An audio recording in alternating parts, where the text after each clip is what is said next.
Good evening, everyone. My name is Gugulethu Mahlamu, and welcome to another session of Farm Spaces with Food for Mzansi. Tonight, we are going to be buzzing with bees, and we have wonderful guest speakers from different countries, and I'm really excited about that. And we are going to be learning about how to start your own beekeeping company, what bees are all about, where do you even buy bees? All these questions that you and I have are going to get answered today. So without any further ado, I'm going to let our speakers introduce themselves, tell us what they do, who they are, and where they are from. I'm going to start with you, Mr. Bees. How are you? I'm fine. Mr. Bees, tell us about yourselves. We see your Twitter profile is buzzing. Please tell us what you do, what you farm, how long you've been farming bees, and where you're from. I'm Josephat, but I prefer to be called Mr. Bees because when someone says, it's called Mr. Bees, someone will think of needing honey, someone will wanting to do beekeeping. That's a simple of marketing myself. What I do beekeeping, I do farming, I do rabbit farming, I do a bit of mushroom growing. So basically, that's what I do. Mr. Bees, belong to our second speaker. Eden Roots, please just introduce yourself. Good evening, Gugu. Good evening to all the speakers and listeners. My name is Mzansi Kojani from a company called Eden Roots. I am the founder of Eden Roots. So I have been doing this journey in agriculture for about 8 years. And beekeeping, I only had it for around 5 years. And other than beekeeping, we do agro-processing of some hive products that we get as byproducts of honey production. We also do assist a bit with pollination, and then we also plant herbs that we package into teas. Thank you so much, Eden Roots, for that wonderful introduction. And we are keen to learn more about agro-processing, especially the honey that we are getting and the market value. Why is honey so expensive? So thank you so much for that. And we will definitely touch on that later. Eden Roots, where does one start? You've been in this industry for 8 years. If I wanted to get into beekeeping, where do I even start? What kind of bees are available in South Africa? Are there different types of species of bees? Who is selling bees? Where do I start? The first thing that I did, because I can only speak from my own experience, explains it better.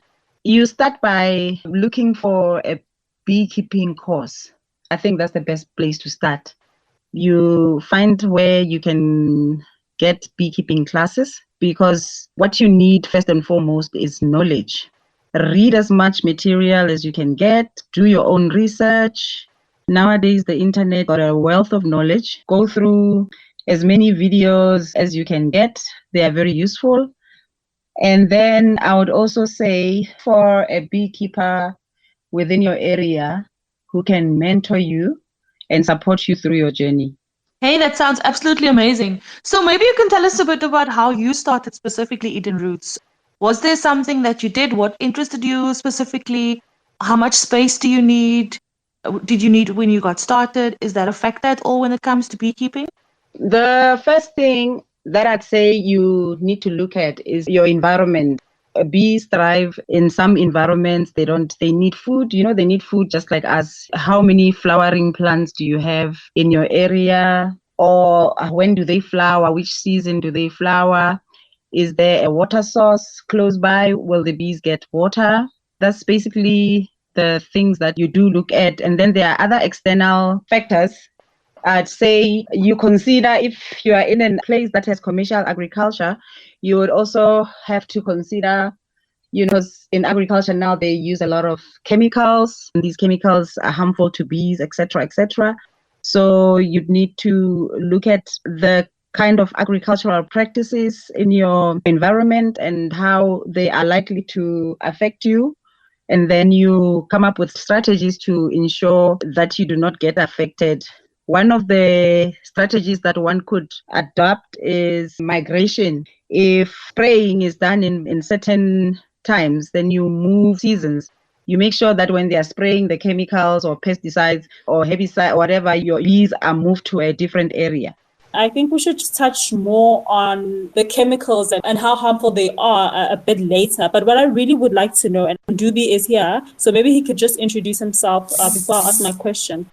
Hi, Dubi. Hello, Google. Thank you very much. Thank you so much for being here. Where you're from? I'm Ugwanya Ihani, based in Nigeria, a beekeeper, and I've been keeping bees for over 10 years now. started my beekeeping because of curiosity, and was thrilled when, on getting to school one day, I saw that it's one of the things that was to be taught. We are being introduced into beekeeping. I said, "Wow, this is something I've been looking for. I want to get more knowledge about it," and it was just interesting. So I got into it quickly, got a hive, and started my beekeeping career. And today I'm continued in beekeeping, producing honey and other products like the wax. Mentor and train people in beekeeping. That's want many more people into it. Thank you very much for that. And you spoke about getting hives. Where do you get beehive? What does a beehive look like or is supposed to look like? Beehive is practically anything, any container or hollow where bees stay, build their comb, reproduce, live, and continue to store their honey. So there is no fixed shape or size of a beehive. You can have something adapting it to your needs. There are different types of hives. We have an example is a Langstroth hive, and one is a top bar hive. So there are many variations, but it's essentially a box with, when you're talking about top bar hives, you have bars on them. And if it's on like a Langstroth hive or a frame hive, you have frames, which could be with or without foundation combs, which are starting points for bees to build upon. Can you construct your own hive or do you have to like buy it at someone who makes these hives?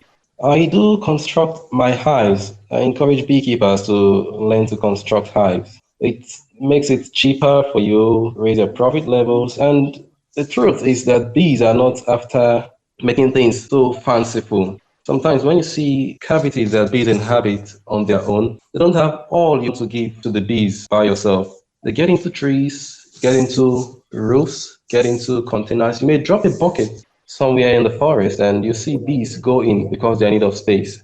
There may be a hollow in a tree and bees find it comfortable. They go in there, begin to live and reproduce. In fact, some trees have been known to house bees for tens of years, 10, 20, 30 years. So it mustn't be fanciful. You mustn't make it too beautiful. Make sure it has what they need. No offensive smell. You get the entrance, something they will like. Keep it cool and without disturbance, and the bees can always like it. Let it not have any offensive smell, no disturbance. Bees will like it. Eden Roots, would you like to add on to that? Just to add on to what Ugo was saying, I'd say also that our foremothers kept bees. You know, beekeeping is not a new thing to Africans or to Africa. It's always been there. These hives that we see today, the Langstroth that was designed in France, is actually something very new to our region. I think even our bees are not even used to this Langstroth hive. So one of the things that we do believe at Eden Roots, we can make it very cost effective in order for everyone to be able to participate in it, anybody to be able to participate in it. And we can achieve this by adapting to indigenous ways of keeping bees that were used by our foremothers before we even came to existence. They never knew anything about Langstroth and whatever else. They had their own ways. They made baskets, they made mud houses for the bees, or simply barks of a tree, as Ubi said. And bees do thrive. They do produce a lot of honey still under those conditions. One of the biggest barriers to beekeeping is the high cost of beehives. A lot of people cannot afford them. And if we as Africans shift to our indigenous beehives, then this will enable a lot of people to enter into this space. Thank you so much, Eden Roots, for that encouragement. And that's something that we need to be exploring as well. You know, can we make farming more sustainable? Can we do it ourselves? Can we cut costs? These are something that are important to touch on. And when we really get into it, we realize that if we get back to indigenous practices, most of the times, that's the answer to our problems. And now we do have another speaker online, Mr. Bees. Hi, Mr. Bees. Could you just kindly introduce yourself, tell us what you do, and where you're based?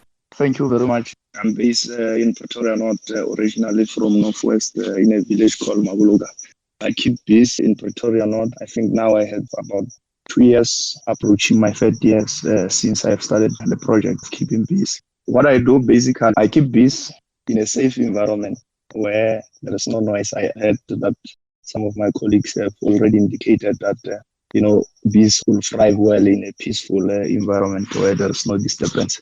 So I have started a project and keeping bees. I also do some bee removals around Gauteng. One of the reasons why I have joined this field is that I myself am an activist and I believe more into conservation. So I have been doing a lot of work in environmental activism. So when I first attended the conference, then I got hooked because I also went there with a little bit of an agricultural background because I hold a degree in agronomy. So I had a bit of knowledge that there is what we call a pollination, and without bees, basically will not have food because they contribute plus or minus 75% as pollinators. I got hooked. I came back. I found myself a mentor. It is very important, and I hope my colleagues will agree with me. So when I was at a big conference, I found myself a mentor who helped me to establish this project. We are basically we keep bees, we relocate bees to the safe environment, which is our farm in Pretoria North.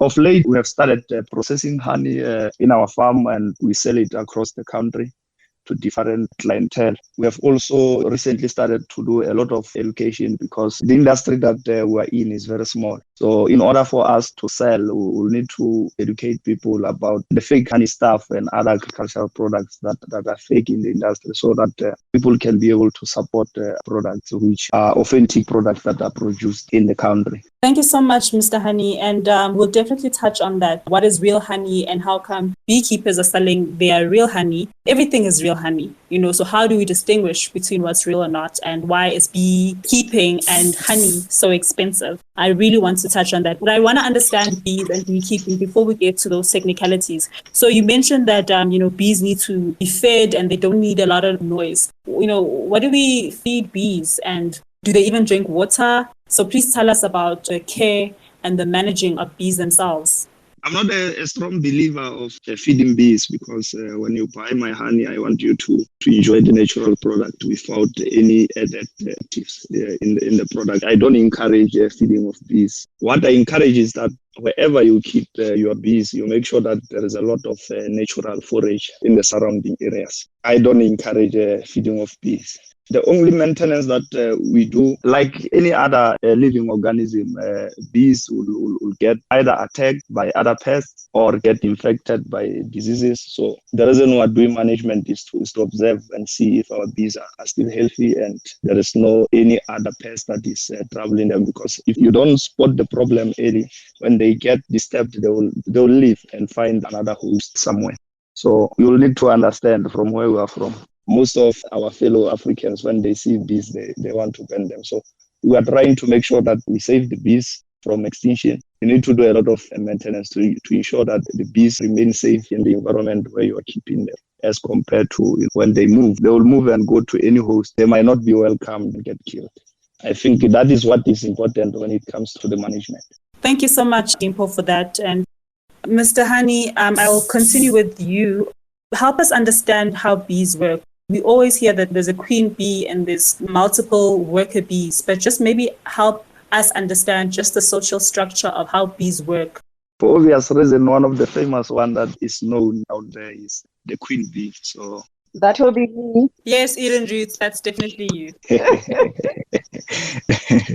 The queen is basically, I can say, is the basic cell of its life. Without the queen, you will not have any bee population. So if the queen dies and the emergence of a new can happen, so the entire colony will die because, the queen is the main engine of the colony. The queen is having various roles to play in a colony. The first one will be to lay eggs. And these eggs are in two types. They are both females and males. So you'll get what we call drones. Drones are male bees, and then you get female bees. Now, the queen role is to lay eggs and be able to grow the population. They will make sure that you have more females in the colony than males because of the roles that female honeybees play. Now, the roles that played by the females honeybees, others call them workers. Their daily job is to go and hunt, pollen and nectar, which is food for bees, and also form part of the final product of honey. So the workers each and every day go out and get pollen and nectar and come back, and so that is the role of the worker bees. And then the drones, their job is just to remain in the beehive, and the second role therefore will be to mate with the queen. But normally after they met with the queen, they will die because when they attach the sting they are able to pull it out. So it goes off with some of the body parts of the drone. So they basically die during the mating season. So the queen will normally mate with plus or minus 10 drones the mating season, then they will die. She can ultimately chase them out of the hive, of the shelter, wherever the bee is located. Depending if the bees are now too many in the hive, the queen can chase the drones. So they are not much important. Thank you so much, Mr. Hani, for explaining so nicely and briefly what each bee does and the importance of it. So basically, the queen makes everything happen, and that's how we are able to get our worker bees who come and make the honey. What kind of tools do we need if we were to say that today I want to start beekeeping? Because we always the suits and everything, but what is just like a short checklist that one needs to invest in if they want to start getting into beekeeping? Eden, I'm going to give this question to you. What one would need, other than the beehives and the bees themselves, would be a bee suit, a smoker. A smoker, there's a little pot that we use to generate smoke. I usually use cow dung in my smoker. Smoke comes down the bees when you are working. So beekeepers do use a lot of smoke. Obviously a bee suit because we don't want to be stung. A bee sting can be dangerous, much as it is very beneficial. The benefits bit of it is something that I can talk about another day. But the dangers of a bee sting is that, you get people who are allergic to bee sting. If you are stung and you are allergic to bee venom, then your life might just be in danger.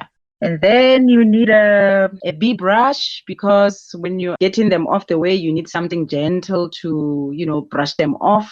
A hive tool. I think for a start, that's basically it. Those are basic ones, unless my colleagues have something else to add. This little thing called a hive tool that one needs, because sometimes your lid gets glued onto the hive itself, so you use that to open it up. A hive tool is a multi-purpose thing that you can use for different purposes still within the hive. Thank you so much, Eden Roots, for that. So we know what we need. Where can one study for beekeeping? Do we need to go to college, part of university module, or is it specifically just courses? Do you guys know of any reputable courses that we should be looking out for? Mr. Hani and Eden Roots? Always when you speak about the course, people are already thinking that I don't want to spend another 3 years in college or university. It will be a waste of time. People want to make money now. So what you can do is to look out for big courses. I know one reputable institution called the Agricultural Research Council. They do have your 6 weeks course on beekeeping. The reason is 6 weeks, you don't spend much time attending a course. We need you to be able to practice what you are learning. So the rest of the training will happen at your side while you're already in business. I think just to add also from where Eden has touched, one of the most important things that you'll need is a mentor. If you were to start a beekeeping business, you'll need a mentor so that they can take you through. Sometimes you just volunteer your labor, you go and work with them for a weekend. Then when you come back with a valuable knowledge. You can be able to run your own business in beekeeping. Mr. Dimpo, you are so correct. A mentor is very, very important in beekeeping, because you know what? That is the one person that will take you through step by step what to do, because now this is something practical. It's not an exam that you are going to memorize and pass at the end of the day. This is an applied skill. You need somebody who has got the experience and who's got the equipment, who knows a lot of the things you don't learn on the textbook about beekeeping, you learn through experience. So a mentor is very, very important. Beekeeping courses. The last time I checked, we did not have CETA accredited beekeeping courses. A lot of the courses that you get are not yet accredited. The last time I checked, and I stand to be corrected, I could be wrong, they were still working towards standards and all that. So, but meanwhile, it does not mean that the ones who are offering courses are giving you wrong information or anything like that. The information is still there. It's just that it is not, the courses that you will get are not certified. I myself being one of them, I do offer training and I do offer mentorship, but many other beekeepers and service providers who provide beekeeping training. If you would like to know more about our offering at Eden Roots, You can contact us on Messenger or contact us on Facebook, Twitter, Instagram, our handles, all of them at Eden Root ZA. Thank you so much, Eden Roots, for that. Now understand when it comes to beekeeping courses in South Africa, what it looks like. And now that we're speaking about courses and, getting into beekeeping as a study, what is the association, SABIO, and the Department of Agriculture's role? Can they help us out in any way if we reach out to them? So can you guys maybe kindly just touch on that, Mr. Hani? For obvious reasons, SABIO is a beekeepers association. They normally organize the annual event. I'm one of the beneficiaries. The idea behind beekeeping and honey processing started there. So I believe they can be able to assist. But just to share with you, this industry is small in South Africa. Hence, we are trying by all means to make sure that it get the recognition it deserves. There's still a lot of engagement with the Department of Agriculture in terms of regulating the industry because there was absolutely nothing when it comes to beekeeping. So there is current engagement with the Department of Agriculture. So hence Eden was saying, though the courses are not accredited, but if you get them from a reputable beekeeper, you're not losing out. So such techniques are still underway. However, as I had mentioned, that most of the guys that I am aware that they can be able to assist is, the government agency, the Agricultural Council, because they are doing a lot of research around African bees and the Cape honeybees. And they are also offering structured training, even though they are not accredited, but those are reputable institutions with a track record in research. So thank you. And that's very encouraging to know that the department can help us and assist when it comes to this industry, because in other industries, it's a different story. So this is very encouraging for us to know that we can reach out to them. And if we want to do beekeeping, they can support and assist with that. You mentioned something very important. We were speaking about African and Cape colonies. Are those the type of species that we get in South Africa? What can you tell us about them? Because apparently we have the worst of the kind when it comes to bees. They are very aggressive. They like, stinging us. So please tell us more about the species. We are not the luckiest when it comes to the species of honeybees. A lot of guys in other continents, they don't even need to wear protective clothes when they're working with bees sometimes. I'm a bit disappointed with my brother, Mr. Bees. He's one of those guys who does not wear protective clothes. I had thought he's going to share a lot of knowledge around that. Almost all platforms I miss it. Anyway, African honeybees are very aggressive. You will not dare get closer to the hive without any protective gear, unless you are knowledgeable like Mr. Hani with the indigenous ways of avoiding attacks from the African honeybees. So in South Africa, you find these African honeybees, they are located in regions which don't experience winter rainfall. You will find them in Limpopo, you'll find them in Free State, you'll find them in Mpumalanga and other provinces which does not receive winter rainfall. Whereas the Cape ones, you'll find them in regions with winter rainfall, which are your Eastern Cape and largely the Western Cape. Yes, you have. Thank you so much for also confirming what I thought was a myth, which is very, very true. We do have very aggressive bees. We've spoken about SABIO that can help us. We do have aggressive bees in the country. Let's speak more about the pests and diseases. I don't think we've touched on that. When we're dealing with crops and animals, there's always pests and diseases that are involved in the upkeep of what we're doing. So what kind of pests do bees have, if that's even a question? What kind of diseases do they have? Please shed some light on that. Eden Root, Mr. Hani. I really wouldn't be the best person to speak from experience when it comes to pests, because I've been one of the very fortunate people. I don't know whether it's because of the region that we are in or what, but we have not had any disease in our hives.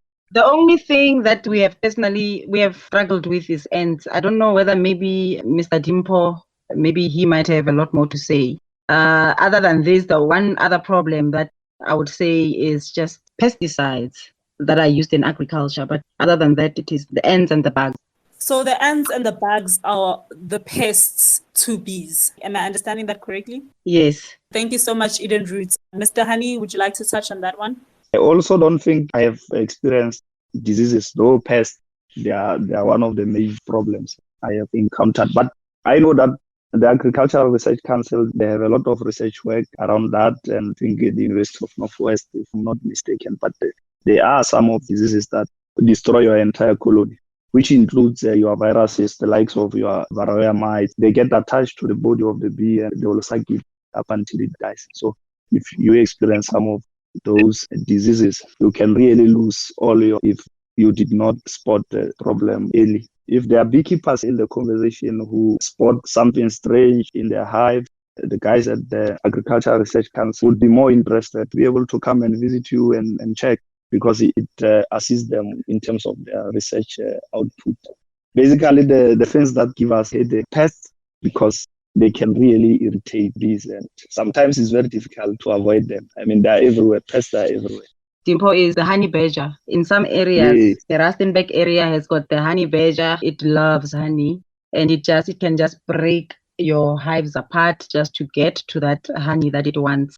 I think human beings can also be pests to a certain degree, because you do get people who just vandalize.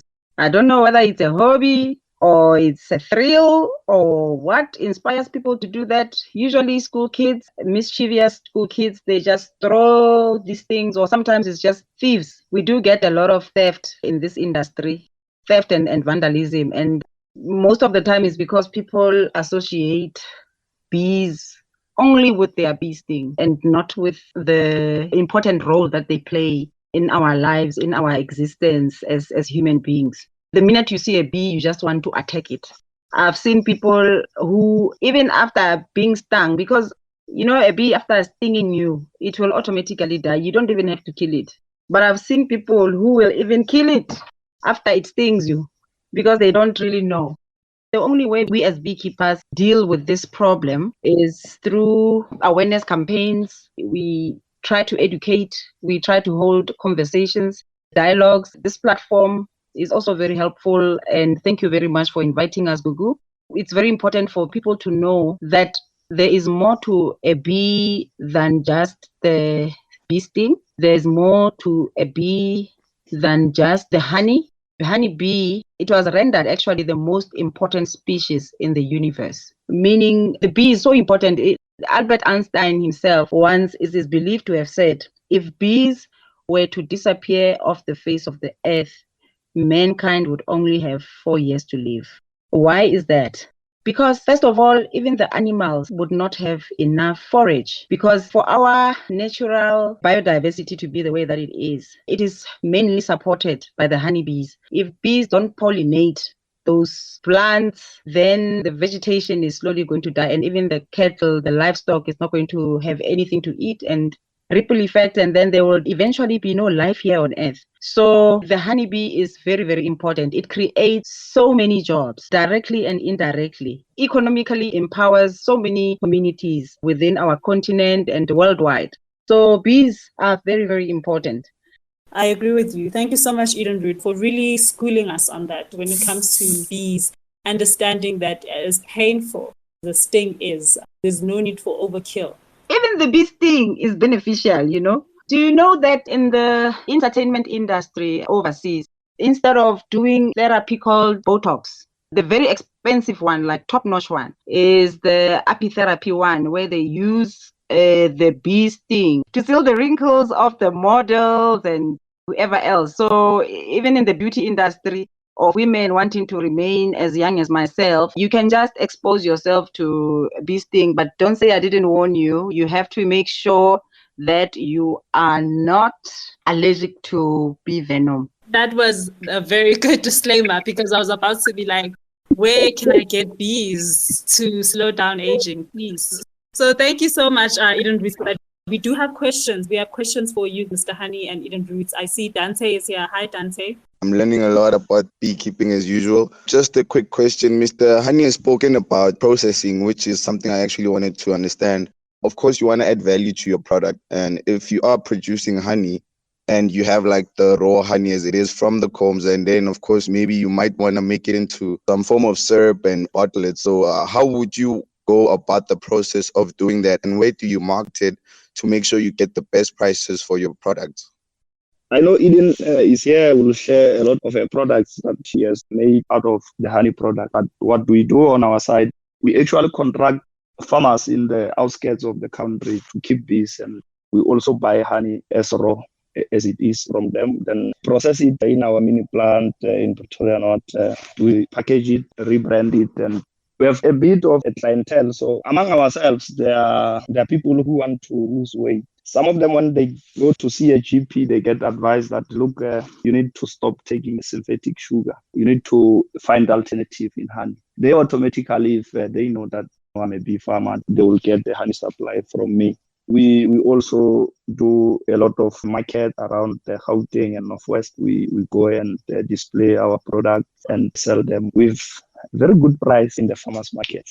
We are also on social media where it can assist us to reach almost everyone in the country, in any province. So we market our products there, then we courier them to the guys who are interested in the product. I'll make a good example. I got a contact from one of the traditional healers in the Free State in Bethlehem who has looked propolis for the past a year or so.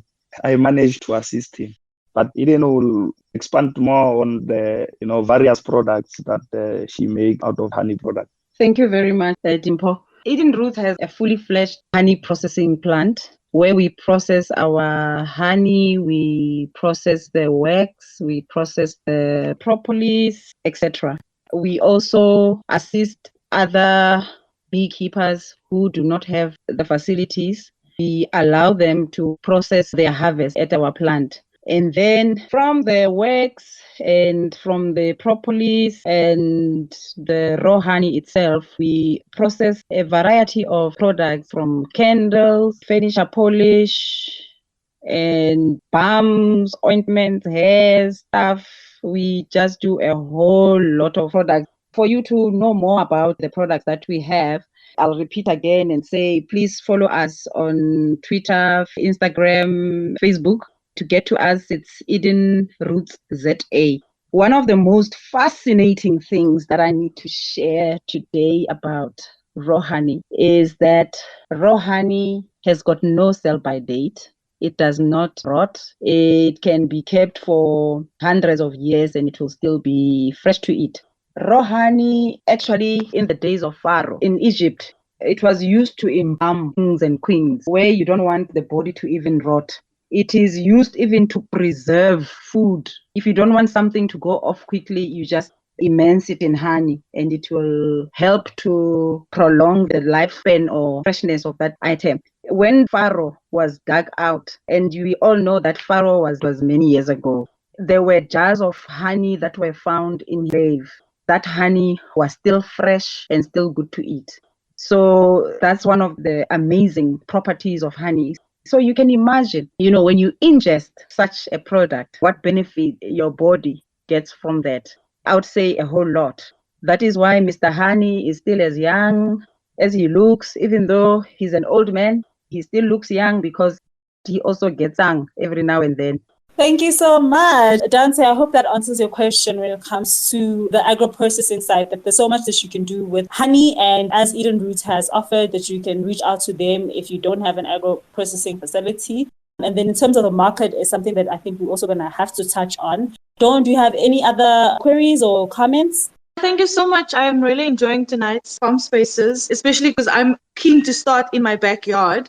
I just wanted to find out, because a lot of the discussion was around doing it on a bigger scale. But if I want to, for example, start with 1 or 2 hives in my backyard, how does that practically work? Because what happened a while ago is my bees actually managed to make a hive under our bathtub. I didn't mind it because I didn't even really notice them until one of my neighbors complained. But what are some of the things that I need to be aware of besides the municipal bylaws and regulations that obviously outline some of the things that I need to know? But what should I start with and what should I do as a backyard gardener and wanting to incorporate more bees and life into the space? Dawn, I'd say because of the bylaws, you are definitely restricted because now you don't want to be on the wrong side of the law. If you keep your bees, no matter it's 1 hive or 2 hives, and then a neighbor gets stung, and maybe you find in an unfortunate situation, they are allergic to bee venom and somebody dies as a result, then you might just get into a lot of trouble. So my advice is not to do it in a communal area. Find a space, maybe in a park. I have an associate in Johannesburg, Farai Chimomwe, who does a lot of beekeeping in Johannesburg, and he keeps his bees in different areas, but away from people. So I would suggest that you look into at least taking them away from, where you've got a lot of densely populated areas. Thank you so much. Just to add there, because this kind of field that we're discussing today, you don't really need to own a space where you want to keep your bees. As long as the space is having enough forage, then you can keep bees. If you can speak to, for an example, a nearby farmer or a game farm or municipal park, as long as your hives are going to be safe, that is one of the things that you need to really make sure, because they don't come cheap, and there are some bad guys out there. Their job is to go around and steal hives. And there was one gentleman the past week was complaining that about 45 of his hives were stolen. So just try to find a space if you are in the city or you are in an area which is populated or dense together, so that you can be able to keep your bees and increase your numbers. That will be my advice. If you want to start small, I could start small. Then once you get comfortable, then you expand. But don't make a mistake, get a mentor, so that you can be able to practice your beekeeping correct. And I know your comment of maybe you are staying in the city in Johannesburg or Pretoria or in Cape Town.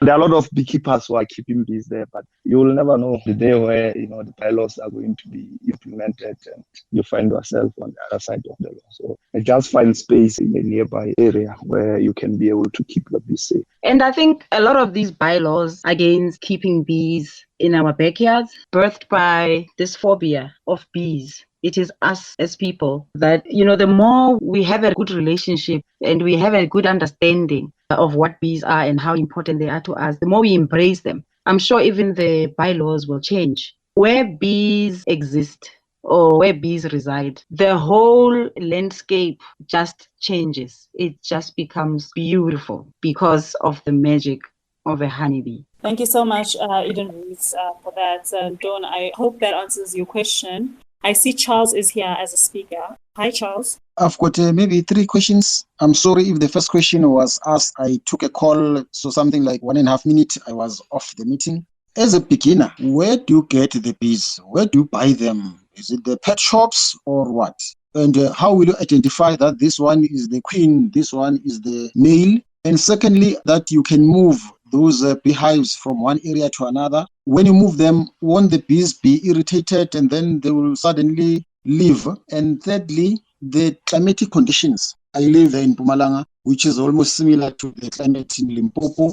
Do you want to tell me that in those areas where it is dry in winter, our summer is a very short area, especially I'm referring to Limpopo because most of us will probably know Limpopo. Will bees thrive in such areas? Those are my 3 questions. As a beginner, where do you get the first bee? When you move them, won't they be irritated? And thirdly, the suitable climatic conditions. Speakers, could you please take the first and important question? Where can we buy these bees? And, in terms of moving them, migrating? Talking about the first bee, there are bees in almost anywhere you think of. If you're able to get a hive and bait it, you're likely going to see bees come around. If you look at some fruit markets, especially where fruits are kept in the open, you'll notice bees coming around. For example, if you have to prepare pineapples, you may see bees coming around, especially in times of that. So you know there are bees around you. You see on some trees around, you see on flowers, and you, in most cases, no need to buy bees. In fact, you have the advantage of having strong bees, resilient bees, bees that are adapted to the environment when you just bait your hives and let them come in. Or you could also get bees from a beekeeper if you do not want to buy, which you may not always need to. Yeah, sometimes some beekeepers are able to split colonies, so you could also get bees that way. You could also get your first bee by doing some bee removals for people. People have bees in their house sometimes in cars, in their offices, in schools, and you can help them get them out. That could be the source of your first bees or your first colony. Where can we get the queen bee? And how do you tell the difference between the worker bees or the queen bees? If you have a colony, it's usually made up of the queen, workers, sometimes drones. You don't need to go and start looking for a queen. If it's a complete colony, the queen is already there. You only have trouble where they lost their queen. For example, sometimes when they are migrating or when they have swarmed, the queen may get exhausted on the road, may get tired, may get injured, may die on the road. or if she went on a mating flight, sometimes she may not return. So in such cases, you may need a replacement queen. Well, if you have very young eggs, female eggs in your colony, the bees can convert that or build her up into a queen. You could also raise queens from another colony, or as many experienced beekeepers we know, they can, from brood of another colony, help an existing colony to build a new queen. Thank you so much, Ndubi, for that. Eden, Mr. Hani, do you guys want to add on to what he has said? Thank you for the questions, Charles. If you want to get bees, you ask this question at the right time, the right season.